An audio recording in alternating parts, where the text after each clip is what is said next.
अनिद्रा या इंसोम्निया यानी नींद से संबंधित समस्याएं। आज इस विषय के ऊपर बातें करेंगे। इसमें कुछ चुनिंदा बातें करेंगे।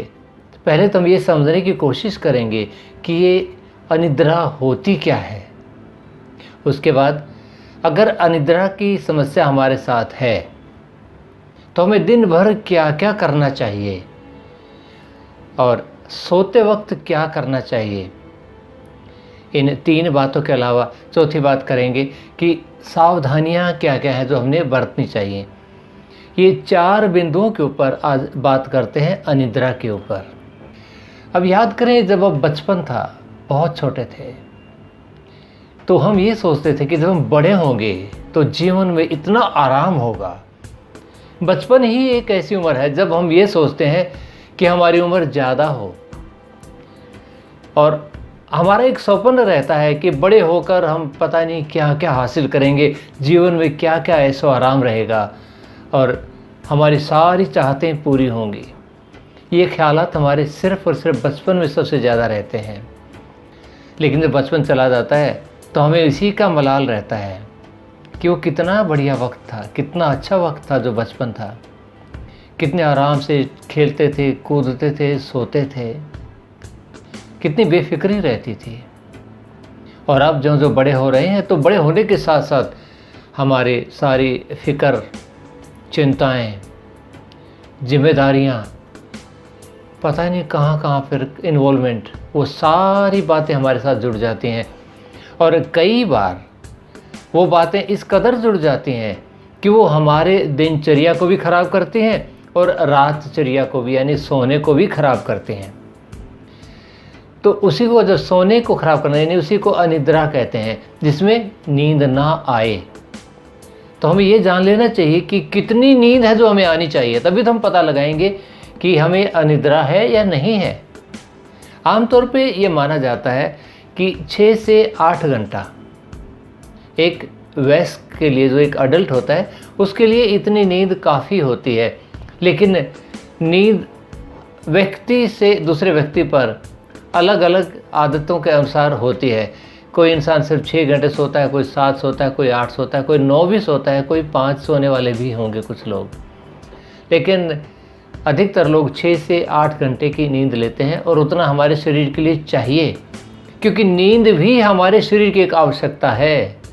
वो आवश्यकता जो हमारे शरीर के सारे मसल्स को, हमारी चेतना को, बुद्धि को, हमारे शरीर के बाकी अंगों को एक विश्राम देती है। यानी आराम करें और आराम से वो तरोताज़ा हो जाएं। यानी नींद का मकसद हुआ कि हम आराम करें, आराम से सो सकें और उठें तो तरोताज़ा उठें। अगर ऐसा नहीं है तो अनिद्रा का प्रभाव है। तो अनिद्रा का मतलब हुआ कि हमें नींद आने में काफ़ी देरी लग जाए, या नींद आए ही नहीं, ख्याल ही चलते रहें, बातें दिमाग में चलती रहें और उसी बातों बातों में, ख्यालों ख्यालों में, जैसे हम आधे जागे हुए हैं, आधे सुस्ती करने की कोशिश कर रहे हैं, उसी माहौल में पूरी रात गुजार दें। एक अनिद्रा का रूप जो बहुत भयंकर रूप है, ये हो सकता है कि पूरी रात हम ऑलमोस्ट जगे ही रहें अपने आप में, या नींद बहुत देर में आए, वो भी एक अनिद्रा की बात है। एक कारण ये हो सकता है कि जब हम सोते हैं रात को किसी वजह से आँख खुल जाती है, कोई भी वजह हो सकती है। कई बार करवट लेने से खुल जाती है, कई बार प्यास लग जाती है, कई बार आप वॉशरूम के लिए जाते हो, कई बार कोई सपना आ जाता है और उसके बाद फिर नींद ही ना आए, या लंबे टाइम तक आप जगते पड़े रहें, 1 घंटा, 2 घंटा, 3 घंटा, तो वो भी एक अनिद्रा का रूप है। और तीसरा अनिद्रा का रूप ये है कि हम बहुत जल्दी सुबह सुबह उठ जाएं, नींद पूरे हुए बगैर ही, उसके बाद सोए ही नहीं। तो अनिद्रा कई रूप में देखी जा सकती है। यानी गहरी नींद ना आना, हल्की नींद आना, या हल्की नींद जबकि जागृत सुनने हैं, या नींद उखड़ जाने पर दोबारा नींद ना आना, या सुबह इतना जल्दी उठ जाए कि उसके बाद सो ही ना पाएँ।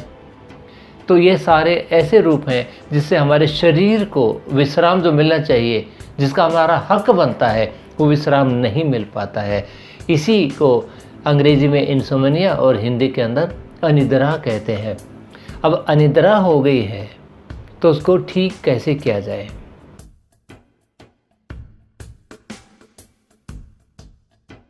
सबसे पहला काम जो करें, हम अपना एक शेड्यूल बना लें।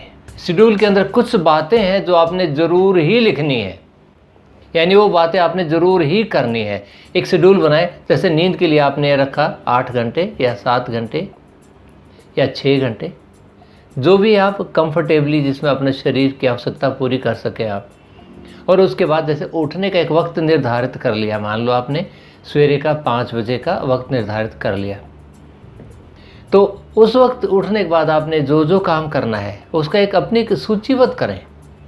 जैसे सुबह उठ के घूमना फिरना है, या एक्सरसाइज करना है, या अपने दिन के लिए तैयार करना है।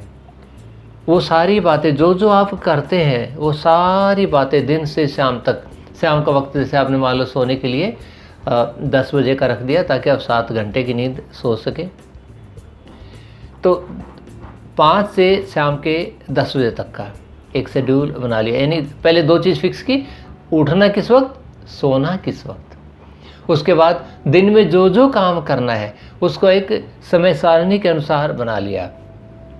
इसमें कुछ बातें हैं जो ज़रूर होनी चाहिए।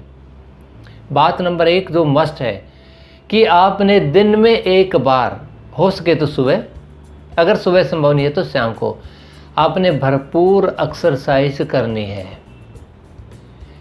यानी व्यायाम करना है, चाहे योग करें, चाहे वॉक करें, चाहे जिम करें, चाहे डांसिंग करें, स्विमिंग करें, साइकिलिंग करें, कुछ भी करें, लेकिन आप लगभग 1 घंटे का वक्त तो निकालें ही निकालें। आपने इसमें एक्सरसाइज करना ही करना है। ये अपने ऊपर एक ज़बरदस्ती करने वाली चीज़ है। यानी जब हम अपने आप में ज़बरदस्ती करने लग जाते हैं, वही हमारी आदत बनना शुरू हो जाती है। इससे हमारी एनर्जी एक्टिवेट होती है, फालतू एनर्जी जलती है, फैट बर्न होता है, एक्स्ट्रा कैलोरीज सब बर्न हो जाती हैं। तो एक तो ये चीज़ रखेंगे। दूसरा, हमने अपने कुछ खान पान के अंदर भी ध्यान रखना है।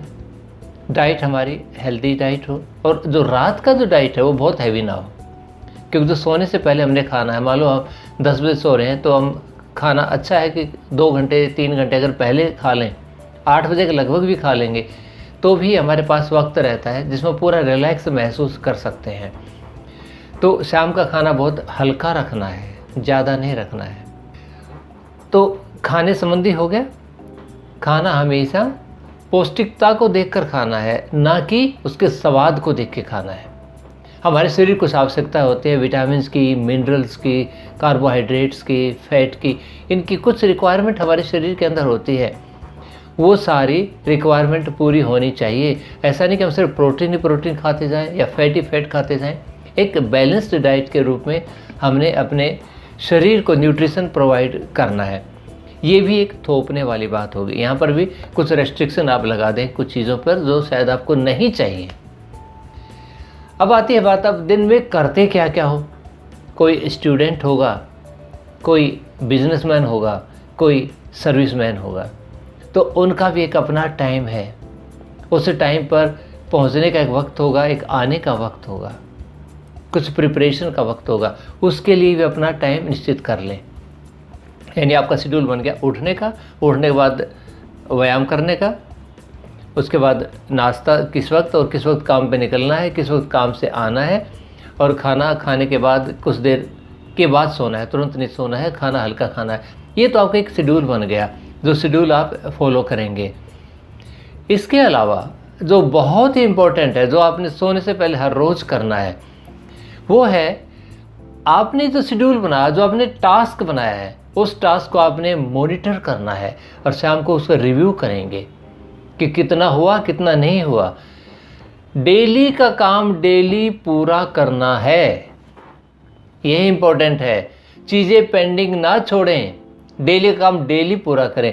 अगर कुछ चीज़ रह जाती है तो जैसे आप रिव्यू करते हैं, तो रिव्यू में उसको फिक्सअप कर लें कि ये कब करना है। यानी सोने से पहले आप अपने दिमाग को, अपने मन को बिल्कुल खाली कर देते हैं कि आज का काम पूरा हो गया है, अगले दिन की प्लानिंग हो गई है। वो चीज़ आपके दिमाग से निकल जाती हैं, क्योंकि जब हम सोते हैं ना, तो हमारा मन एक शैतान है। कहते हैं ना, खाली मन शैतान की तरह होता है, उसे कुछ ना कुछ चाहिए ही चाहिए। कुछ नहीं तो विचारों में आ जाता है, जो काम पेंडिंग है उन्हीं के बारे में सोचना शुरू कर देगा और उसी में आपको बिजी रखना शुरू कर देगा, या पीछे जो बातें बीत गई हैं उनके बारे में सोच सोच कर आपको डिस्टर्ब करना शुरू कर देगा। लेकिन अगर हम डेली का काम डेली रिव्यू कर रहे हैं तो वो एक असाइनमेंट हमारे मन के लिए एक अलग से बन जाती है, वो पूरा करके सोएगा। तो ये तो तैयारी करने की बात हो गई। अब देखिए हम क्या क्या करते हैं जब हम सोने का वक्त आता है, यानी दिन भर का हमने कार्यक्रम हर रोज़ करने की आदत डाल ली है और सोने से पहले उसको रिव्यू करने की आदत डाल ली है, खान पान को ठीक कर लिया है, एक्सरसाइज करना शुरू कर दिया है। ये हमारे दिन भर की बातें होगी। अब महत्वपूर्ण है हमारा सोने के वक्त का, जब हम सोने जाते हैं वही तो काल है जो हमारे लिए इम्पोर्टेंट है। अब जब सोने के लिए अब तैयार हो जाते हैं, जब आप बिस्तर में लेटते हैं तो हमें ये आना चाहिए कि हमने अपने शरीर को कैसे रिलैक्स कराना है, यानी हमें रिलैक्सेशन की विधियाँ आनी चाहिए। और रिलैक्सेशन की भी कई विधियाँ आनी चाहिए।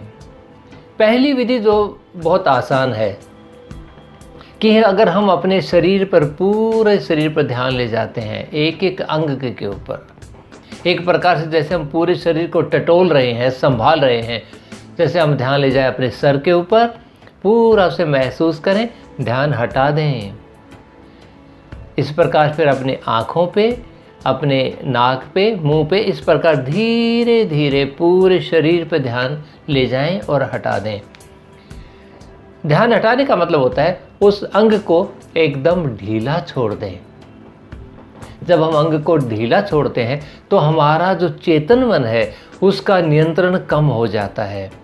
जब उसका नियंत्रण रहता है तो नींद नहीं आने देता है। हमने उसको आदत डालनी है कि किस प्रकार अपने तन और मन से उसको हटाना है। इस प्रक्रिया में लगभग 5-7 मिनट तो लगाने हैं, हो सकता है 10-15 मिनट भी आप लगाएं। हर अंग पे जाए पूर्ण रूप से, जैसे अपना माथे पर ध्यान ले गई और धीरे धीरे माथे को एकदम ध्यान हटा के ढीला छोड़ दिया। फिर अपने ध्यान को और नीचे लेके आएँ, इस प्रकार पूरे शरीर के अंदर ले जाएं। तो ये एक प्रकार का रिलैक्सेशन करने की टेक्निक है। साथ ही साथ रिलैक्स करने के लिए कई बार आप ऐसे भी कर सकते हैं, शरीर पे ध्यान देने के बाद अगर फिर भी नींद नहीं आ रही है तो अपने सांस पर भी थोड़ा सा ध्यान देंगे और सांस जब छोड़ेंगे मन में संदेश देंगे अपने आप को, रिलैक्स, कि बहुत आनंद आ रहा है। सिर्फ बोलना तो है मन में वो भी, क्योंकि जो जितनी इम्पोर्टेंट बात होती है वो धीमी आवाज़ में बोली जाती है। आप समझिए, जब हमारी लड़ाई किसी से होती है हम चिल्लाते हैं, और लड़ाई हमारे लिए बहुत इम्पोर्टेंट चीज़ नहीं होती, वो हमेशा नुकसान ही करती है। लड़ाई में खूब चिल्लाते हैं, और जब आपस में दफ्तर में बातें कर रहे होते हैं तो मीडियम बातें होती हैं। जब दोस्त बातें कर रहे होते हैं आपस में बैठकर, वो धीमी धीमी बातें कर रहे होते हैं। और जब बहुत ही इम्पोर्टेंट बातें हो तो कानाफूसी की जाती है कि किसी दूसरे को पता ही ना लगे। लेकिन अगर उससे भी ज़्यादा इम्पोर्टेंट बात, यानी कि हमारे शरीर से संबंधित, हम अपने आप से बात कर रहे हैं, तो वो इतनी धीमी हो कि उसकी आवाज़ ही ना हो, यानी कि वो मन में की जाए। तो मन में हमने कहना है रिलैक्स, जो कहना है वो महसूस भी होगा, तो उससे हम रिलैक्सेशन होगा। लेकिन इसके अलावा और भी ज़्यादा महत्वपूर्ण कार्य हैं।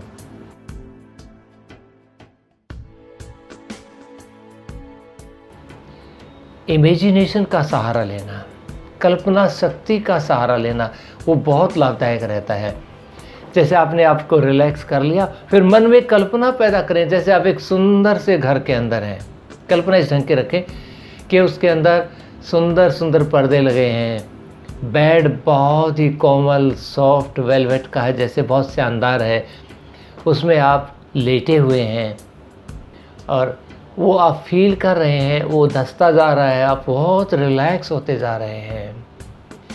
और उसी रिलैक्सेशन के अंदर आप महसूस करें कि मेरे पाँव भी इसके अंदर धंस रहे हैं, मेरे हाथ भी धंस रहे हैं, मेरा शरीर भी इसके अंदर जैसे नीचे बैठता जा रहा है, और बहुत आनंद। साथ साथ ये तो बिस्तर का आनंद है, इस प्रकार अलग आनंद भी महसूस कर सकते हैं आप किसी स्विमिंग पूल में अपनी कल्पना में ले जाएं। स्विमिंग पूल में लेटे हुए हैं, पानी का जो कोमल स्पर्श है वो आपको महसूस हो रहा है स्किन के ऊपर, हल्की हल्की सूरज की वार्मथ आ रही है, वो आपको एक आनंद दे रही है। उसको महसूस करते करते आप पाएंगे कि आपको पता नहीं कब नींद आ जाएगी, आप उसमें सो जाएंगे। अब देखिए, हमने अपने मन को एक काम देना है। हमारा मन हमेशा एक काम चाहता है और उस काम के लिए उस काम से हटाना है जिसमें कि चेतन मन लगा हुआ है। हमने उस काम में ले जाना है जिस काम की सहायता से हम अवचेतन मन से जुड़ सकते हैं। जैसे कल्पना है, अवचेतन मन से जोड़ती है। और कल्पना में भी दो प्रकार से कार्य करते हैं लोग। एक तो कार्य ये होता है कि उसको महसूस करें, एक कार्य होता है उसे देखें। जैसे हम अपने सांस की बात करें तो सांस को देखें कैसे आ रहा है, कैसे जा रहा है, और शरीर के विभिन्न अंगों को देखें। जब हम देखने का काम अपने मन को लगाते हैं तो हमारी चेतना बढ़ती है, चेतना जागृति होती है उसके अंदर। तो हमने देखने का काम नहीं, महसूस करने का काम करना है, फीलिंग्स जनरेट करना है। जैसे महसूस कर रहे हैं तालाब का, जैसे है तो तालाब में पानी को महसूस कर रहे हैं, बिस्तर में सॉफ्टनेस को महसूस कर रहे हैं। ये तो है उन चीज़ों के साथ जो आपको आनंद देती हैं, एक कल्पना शक्ति का भी प्रयोग करना। इसका दूसरा रूप ये भी हो सकता है, एक डिटैचमेंट का तरीका भी आप यूज़ कर सकते हो। ये पहला तरीका अटैचमेंट का तरीका था।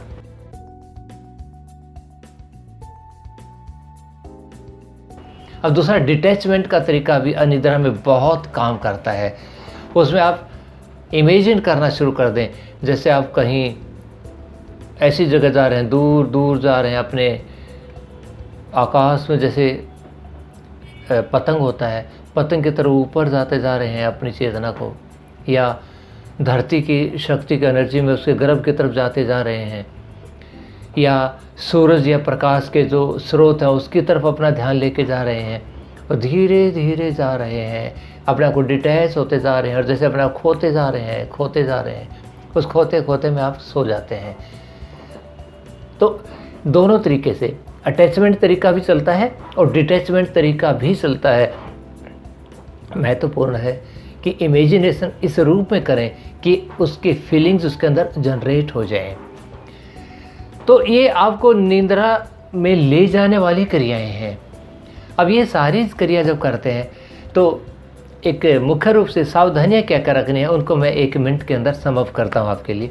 पहली बात, आपका जो शेड्यूल है उसका आप स्ट्रिक्टली फॉलो कीजिए। लेकिन स्ट्रिक्टली फॉलो करने का मतलब ये नहीं कि 5-10 मिनट ऊपर नीचे हो जाए तो उससे आप डिस्टर्ब हो जाए, नहीं, वो चलेगा। दूसरी बात, हमेशा अपना काम डेली पूरा करें। जो इनकम्प्लीट काम होता है वो हमारे मन को डिस्टर्ब करता है। पूरा काम करें, अगले दिन की प्लानिंग भी इसमें रख के, यानी अपने मन को आज़ाद करके सोएं। तीसरी बात, अपना कंफर्ट का भी ध्यान रखें कि जैसे खाना वाना वक्त से खा लें। और चौथी बात यह है कि अपने शरीर से काम लें, एक्सरसाइज कराएं, इसकी एनर्जी को एक्टिवेट करें, वो मस्ट है। और सोते वक्त अपने आप को रिलैक्स करें, इमेजिनेशन का सहारा लें और अच्छी अच्छी कल्पनाओं में खो जाएं। आप बड़े आराम से उसमें सो जाएंगे, किसी का सहारा लेने की ज़रूरत नहीं, आप खुद ही सो जाएंगे। आप पाएंगे कि आपको दवाई लेने की ज़रूरत नहीं पड़ेगी। कुछ लोग अल्कोहल लेते हैं सोने के लिए, उसकी भी ज़रूरत नहीं पड़ेगी। ये सारी चीज़ें हट जाएंगी क्योंकि मन की शक्ति आपके मन पे काम करेगी और आपको जितनी आवश्यकता है उतनी नींद वो दिलाने में मदद करेगी। लेकिन ध्यान रखें, नींद पूरी लें। नींद शरीर के लिए उतना ही ज़रूरी है जितना कि जागते रहना।